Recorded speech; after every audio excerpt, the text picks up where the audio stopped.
Welcome to the Slop Farm. Enjoy the video. You start by confirming the Scarlet build and installing the latest patch. This prevents known crashes.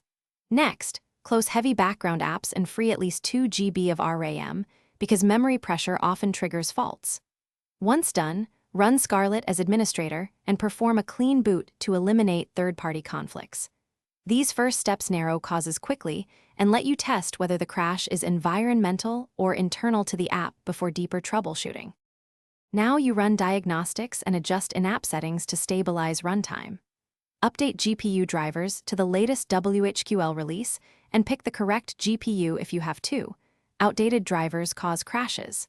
Disable overlays like Discord or Steam and try toggling VSync or a frame cap, because rendering clashes often break stability.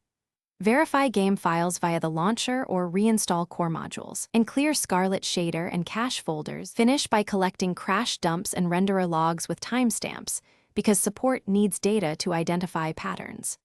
Create a clean user profile and reproduce the crash, then reintroduce your settings one at a time to find the offender.